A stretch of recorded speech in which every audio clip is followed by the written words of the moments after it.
देहरादून में आरटीओ कार्यालय में गढ़वाल कमिश्नर विनय शंकर पांडे की अध्यक्षता में हुई बैठक में पर्यावरण संरक्षण पर चर्चा की गई और बैठक में विक्रम और पब्लिक ट्रांसपोर्ट को सीएनजी पर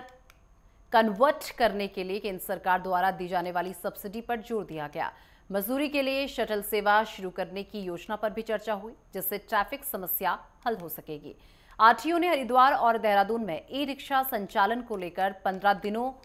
और आपको बता दें कि बैठक में पर्यावरण संरक्षण पर चर्चा की गई है और इसी के साथ आपको बता दें कि ई रिक्शा संचालन को लेकर 15 दिन पर संयुक्त चेकिंग अभियान की भी घोषणा की गई है।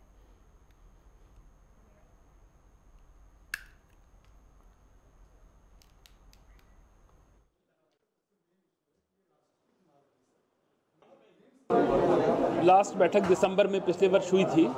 और बीच में लोकसभा के चुनाव और आचार संहिता और अन्य कारणों से ये बैठक नहीं हो पाई थी। तो एक तो आरटीओ साहब को मैंने ये डायरेक्शन दिया है कि इसकी एक नियमित रूप से इसकी बैठक होनी चाहिए। आज की बैठक में कुल मिलाकर 6-7 महत्वपूर्ण एजेंडे थे और एक सबसे इम्पोर्टेंट जो एजेंडा था और जिसकी आवश्यकता इस पूरे शहर को भी है कि पर्यावरण की शुद्धता, उसमें हमारे जो विक्रम हैं उनके लिए गवर्नमेंट ने एक पॉलिसी लाई थी कि उसको वो सीएनजी में कन्वर्ट करें और उसमें जो भी खर्च आएगा उसका 50% सब्सिडी गवर्नमेंट दे रही है। तो उसके लिए सहमति बन गई है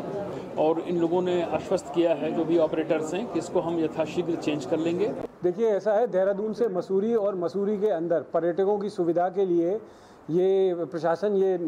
विचार कर रहा है कि मसूरी के पार्किंग से अन्य स्थानों के लिए शटल सेवा चलाई जाए, जिससे कि जो प्राइवेट गाड़ियां या पर्यटकों की गाड़ियां हैं वो मसूरी के अंदर ना जाएं, जिससे ट्रैफिक जैम की समस्या उत्पन्न हो। उसके लिए आरटीए ने विचार किया है और जब तक उनका रूट पास नहीं होता है तब तक टेम्परेरी परमिट के माध्यम से जो नगर पालिका मसूरी है उनके माध्यम से 2 बसों को शटल की तरह चलाने पर विचार किया गया।